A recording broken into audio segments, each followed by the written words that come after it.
It started on a Tuesday. Patricia, a social worker, had been home with Sophia for 9 weeks when Chihuahua, the family's Chihuahua mix, began to change.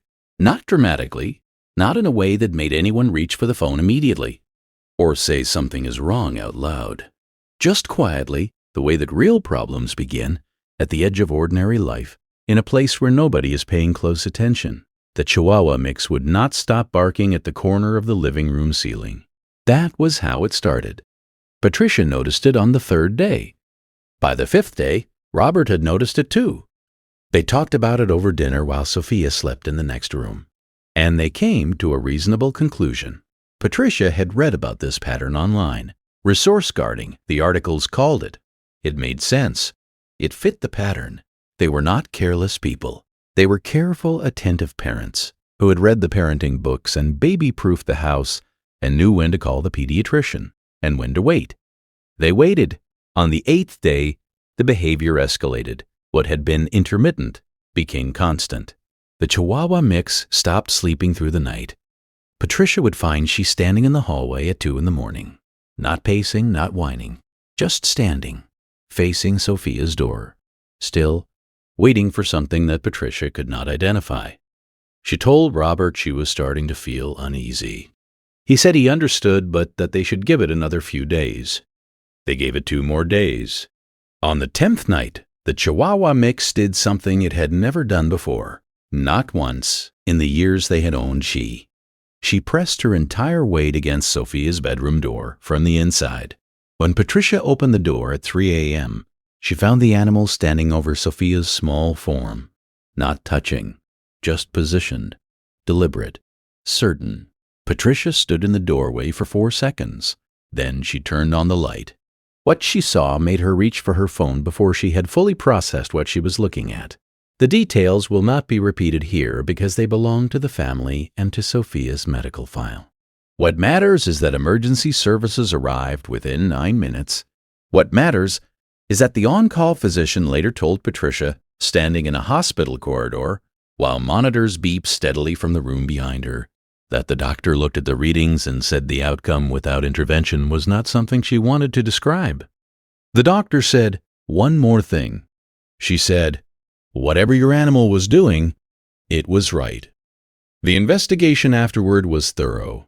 The cause turned out to be button batteries swallowed silently.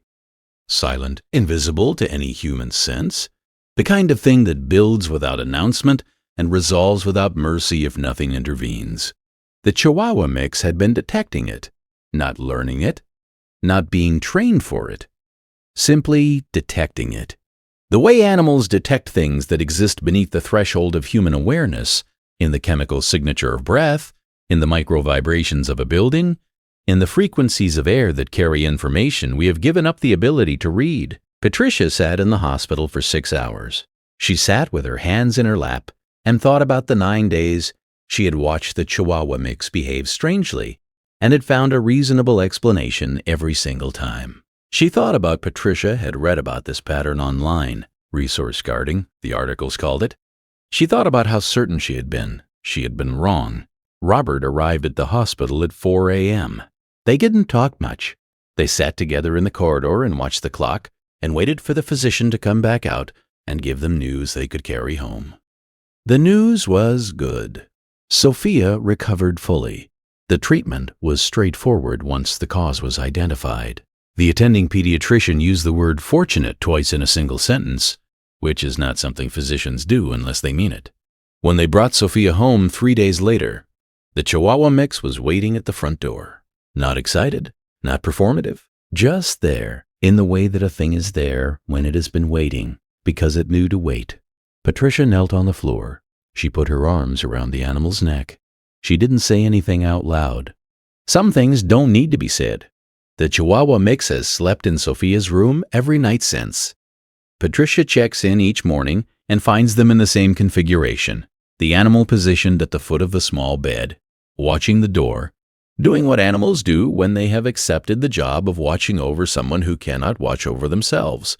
If you have ever dismissed a pet's strange behavior as anxiety or jealousy or stress, stop, watch it more carefully. Ask a different question. The answer you find might be one you needed a long time before you thought to look for it. The moment of recognition, when the wrong belief collapses and the truth takes its place, is not a comfortable moment. It is not the warm feeling that the videos suggest. It is closer to vertigo. The floor that was solid becomes the thing you were wrong about, and you have to find your footing all over again. But this family found it. They found it because they still had time. They still had each other. And they still had the animal, who had never once wavered in what it was trying to say. Some messages take 10 days to receive. This one arrived just in time.